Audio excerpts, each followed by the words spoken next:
Hi, everyone. Welcome to the Conversations with Nicole Show. I'm Nicole Huckabee. My guest today is Pedro Lugo, a man whose life has been defined by adventure, service, and passion. He's an actor, model, online coach, and podcaster. Born in Puerto Rico and raised between Massachusetts, Connecticut, and his homeland, Pedro's journey has taken him across the world, from enlisting in the U.S. Army at just 17 to serving in the Department of Justice before retiring in 2019. His story is one of perseverance, faith, and personal growth, guided by Abraham Lincoln's wisdom. I don't think well of a man that knows less today than he did yesterday. I hope you enjoy our inspiring conversation, and don't forget to like, comment, and subscribe for more insightful discussions. Let's get started.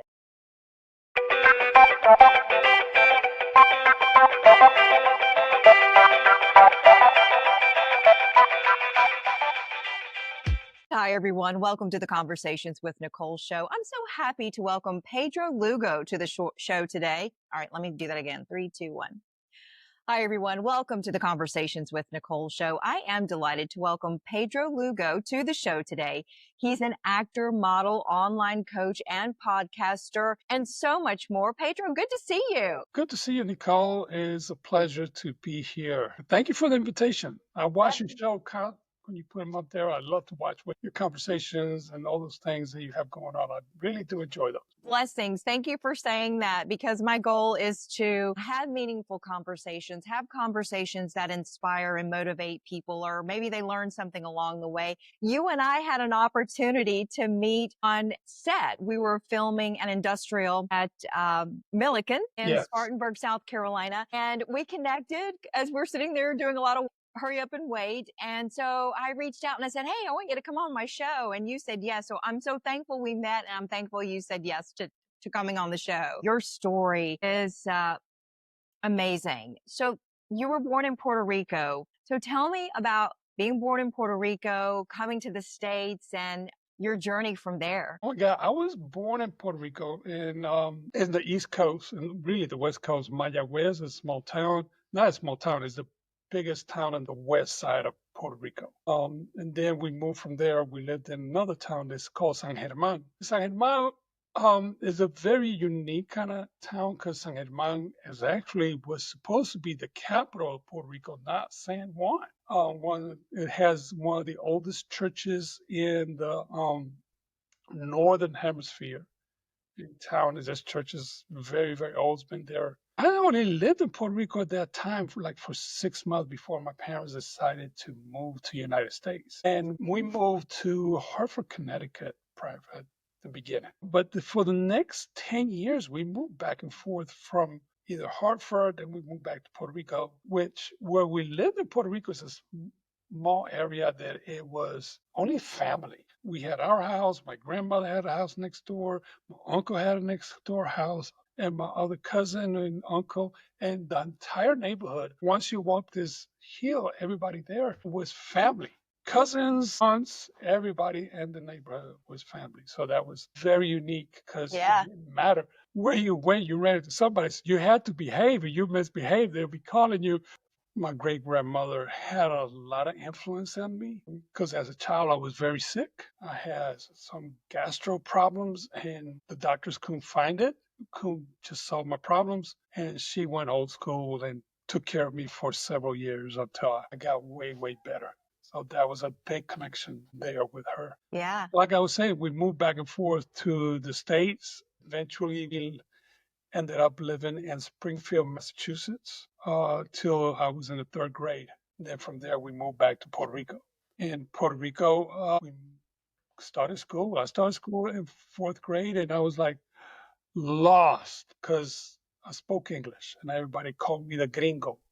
No. Because look at this. Very American look. I look like a gringo all the time. So they would be like, he's the gringo. He speaks only English. He hardly speaks any Spanish. So I had to pick up and learn how to speak Spanish and get better at it. So your journey takes you back to Puerto Rico. Then you make it back to the U.S. at some point, because you ended up joining the military, going into the Army at 17. What inspired you to do that? What inspired me? I wanted to be independent. And we were we lived very poor. We wouldn't have much. We had some business. My mom had a business she was trying to run it also, but we didn't have a lot. So did you actually feel like the military was a way that you could make something of yourself and also give back at the same time? It was something. At the time, I don't think I was thinking about getting back. You were 17, so I I was understand. 17, so I just wanted one thing. I wanted to be independent because I always told my mom the day I graduate from high school, I'm leaving because I want to be able to see the world. I want to do my thing. So I thought the military would be the best way to go because I thought about going to college, and I had applied to 2 different universities, to several universities. I already have been accepted to University of Tennessee, and I also had got accepted to Liberty University out in San Francisco. But I decided to go in the military, which I don't regret. It was a great opportunity. Went in as a food service specialist, which is a cook, because that's what I knew. I already have worked in restaurants. And people realize, I started working when I was about 13. So I started working in some restaurants around 13 years old with my dad, and then I worked some other places. So I always earned my keep. There's something to be said about work ethic and the value in work and creating character in ourselves by working and doing for ourselves. So that's why you are where you are today. So you were in the military for a while. I'm sure great lessons learned there. Then you go on to be in the Department of Justice. So I assume you took that experience from the military that led you to the Department of Justice. I had a family. I had to do what I had to do. And I moved into, started working as a DOJ as a correctional officer. So that actually led to you retiring as a correctional officer. And then you got into this next phase of your life, your next season of your life, doing some acting, modeling, an online coach, and you're a podcaster. Yes. So how did all of that come about that you got into that realm, leaving the Department of Justice? Well, that realm started it really started a long, long time ago. When it first began in middle school, we had theater in 7th grade, and they were looking for people who want to go do theater. Hey, I'm down. I want to do theater. So I started doing theater in 7th grade with one great teacher. She had her own company. Once we finished 8th grade, we started working with her outside of the school. So we put different plays for the community for the next 4 years until But your passion for the theater work, being acting, modeling, that sort of thing actually started when you were a young person. Yes. And then you just brought it full circle when you retired so you could focus on it full time more so. Once I retired, then I realized, okay, actually, and this is the funny part about modeling, because I was modeling. I started way before I retired. I did it kind of part time, and I would take some time off from work to go and do some jobs because I started like in 1997 doing some modeling for a agency. Since it's a southern agency of model. I don't know if they're still around or not. They used to also compete with Elite. So I used to get on both of them and work.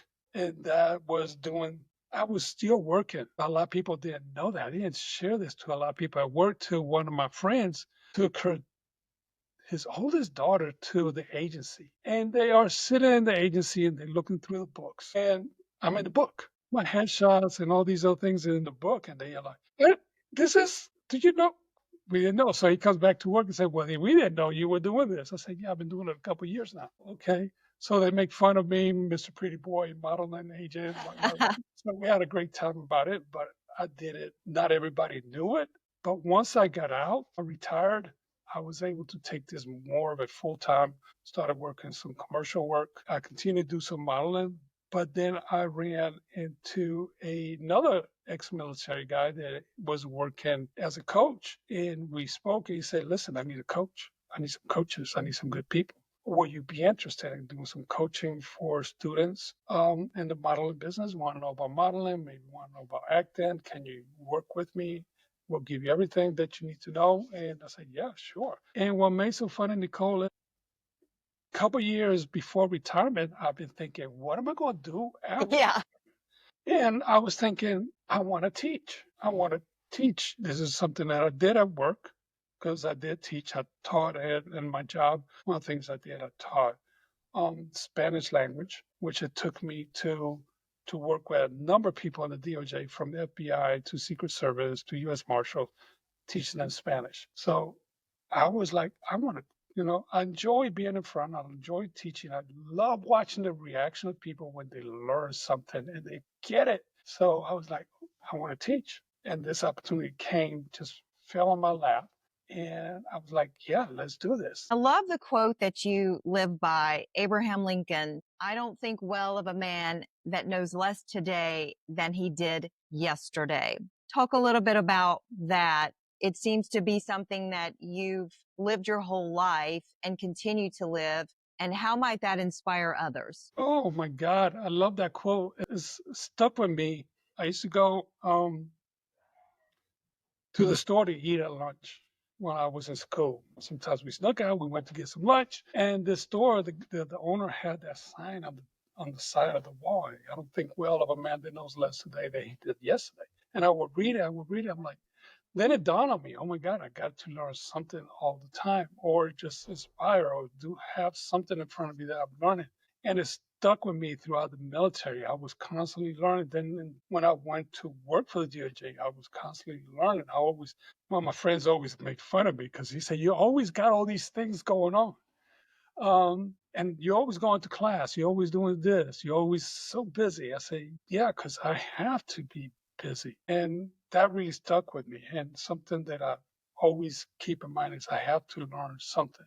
Maybe it's just something simple that just, how am I supposed to, make these plants grow better? Because now that I retire, what do retired people do? They'll start planting flowers and stuff. Why not? Okay. Or how to learn, to work in the cars or do a number of different things.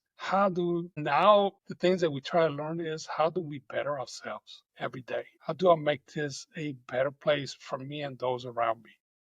I agree.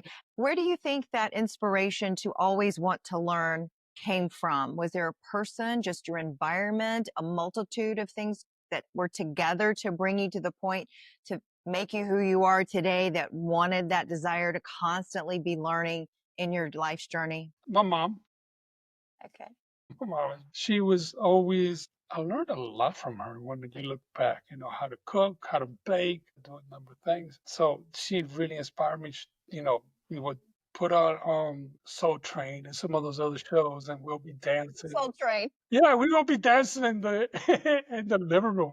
We'll put on music, and she'll teach me how to dance. So I'll dance, and I'll do a number of things. So we're growing up that we try to have fun doing that. But then I was also fortunate to be around really good people. Okay, it's been a blessing that I've had some good people around me that's guide me. It's interesting that you say being around good people. So here you are as a correctional officer, you are a good person. Now you can use all of that to help others who are obviously not in a good place for some wrong decisions. Did you use that to help those around you in the prisons? I did. I did my best.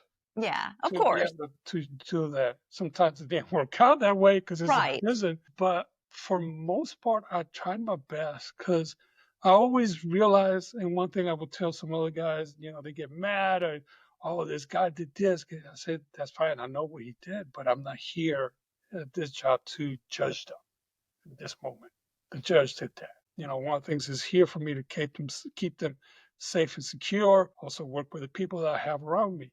But I always thought that I would be, I had to go above. That way you can give them something to reach for.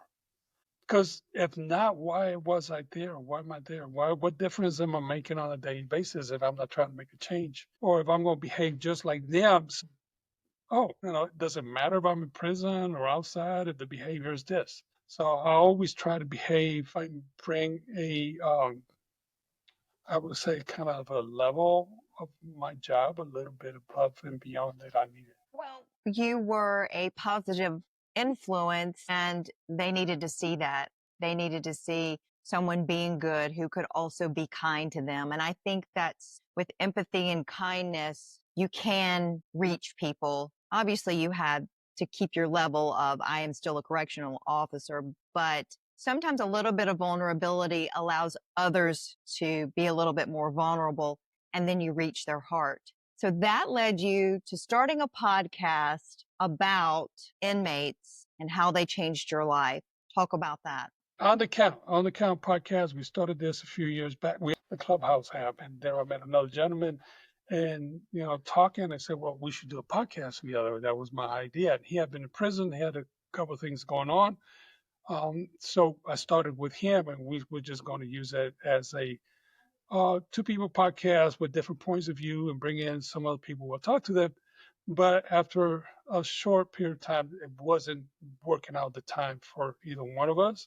So he went a different direction and I went another direction, but I still wanted to do the podcast. So I found Keone Stevens and I said, hey, I got this great idea for this podcast. I worked it a couple times. We love it. I know we had real good feedback. Let's give it a shot. So we started doing the podcast, just bringing in people. I got a lot of inmates that leave the prison and got back in touch with me saying, hey, thank you for what you did, how you helped me out, those moments. So those are the guys I bring other people in. We talked to a number of different people. We had a guy that came in that he was, had been a Walker, Texas Ranger as a strongman, and he had been in prison. So we talked to him as well. We talked to a number of people. But my goal is just for them to be able to share, not the story about they got some great podcasts out there. They talk about prison and the prison life and how tough it is. That's fantastic. But I want them to concentrate, tell me what made them change. When was that moment of change? Or maybe they haven't changed. Or maybe they're still finding themselves how to change. Was there somebody that inspired them to keep them out of going back? So I wanted to know what is the story behind the change, because sometimes we forget. We send them to prison to do the change. So we want them to come out and be another person. We want them to be helpful in society, to be able to contribute in society. A lot of them want to. Sometimes they don't get the chance because it's so difficult when you have to mark that little check mark on employment. Yes, I've been in prison, I'm an inmate, or, it is really, really hard for people to give them a second chance. Some of them have to create them. Some of them just have to do a number of different things. Hey, 2 or 3 jobs. Yeah. But I had that opportunity to help out a lot, putting in programs in place while in prison. That we got to put out a great, great program. And I think my program had a lot of success because we had, I would say, a good success, 65, 70%.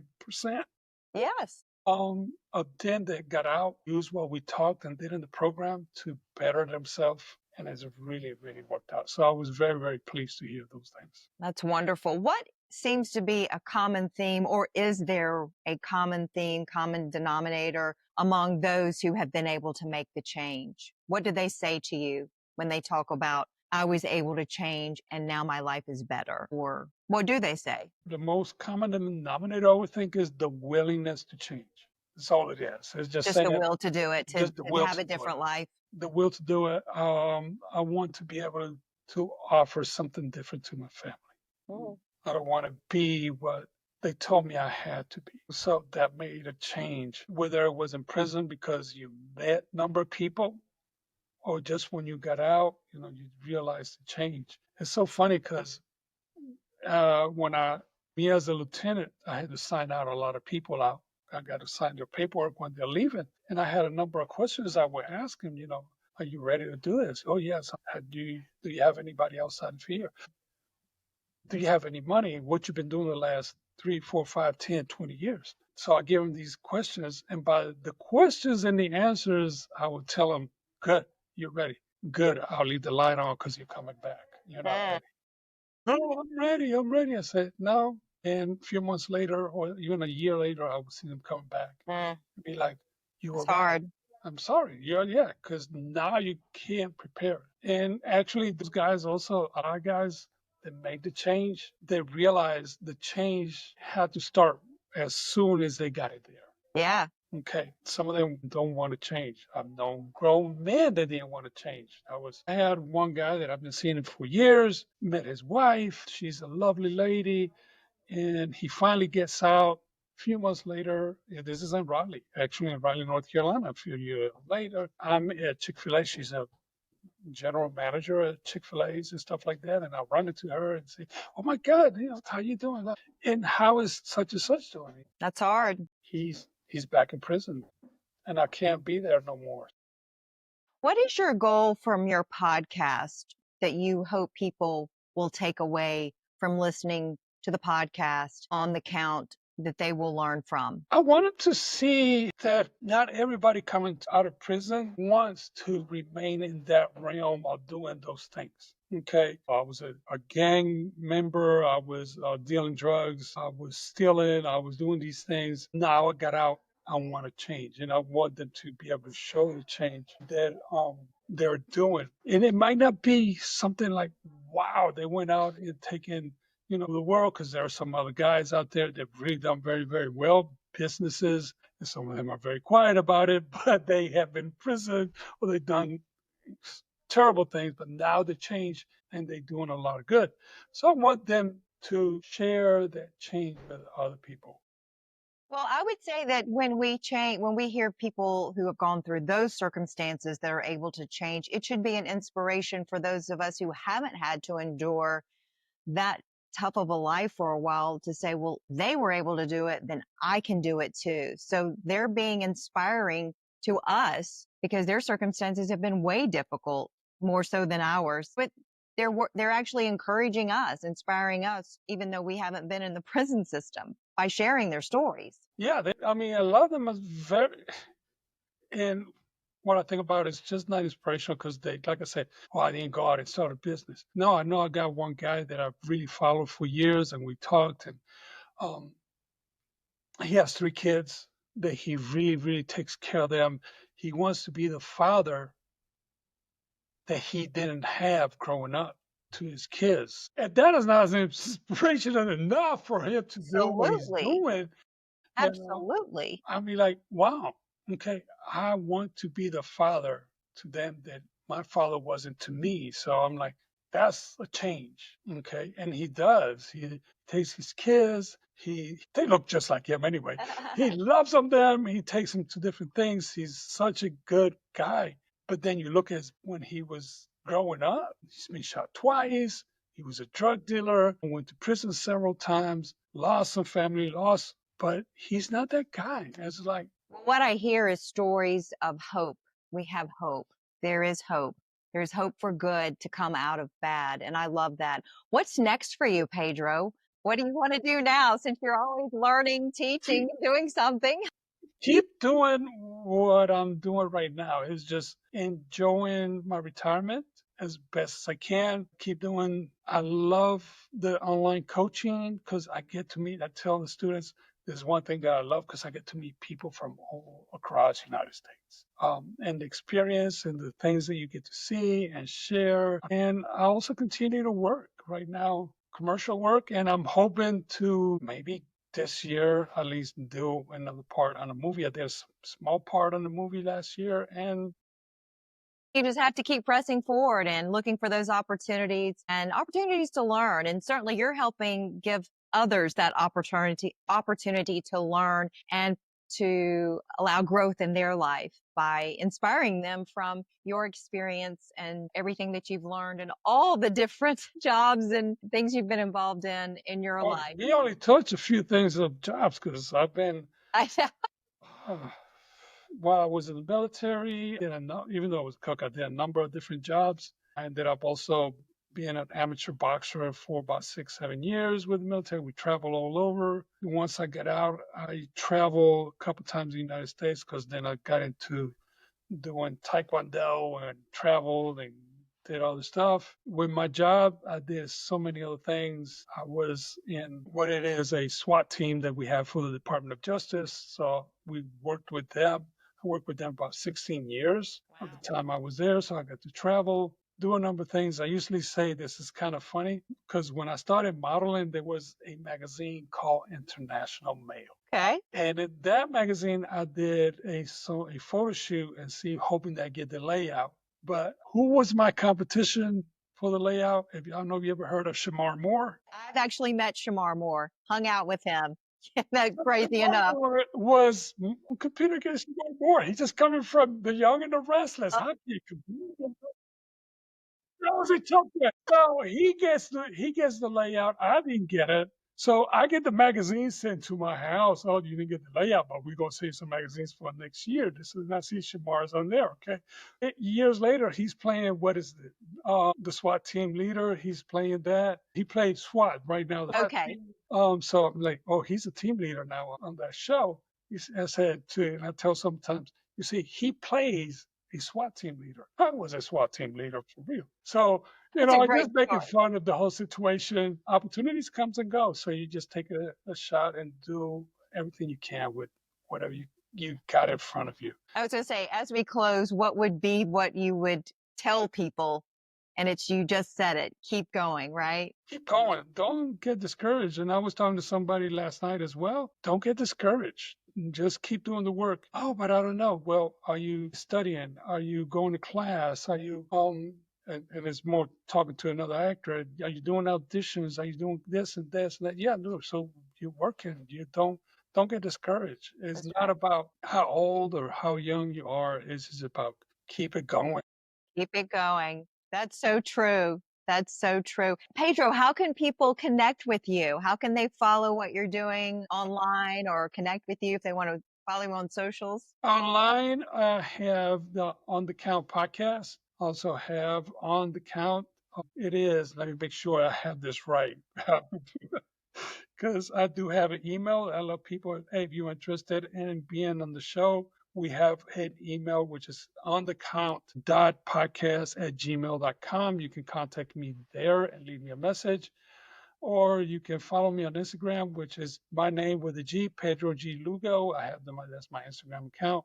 Usually I put on a lot of little inspirational notes on there. I'm not doing a lot of personal stuff on there, but I have something I call notes to myself, notes to self.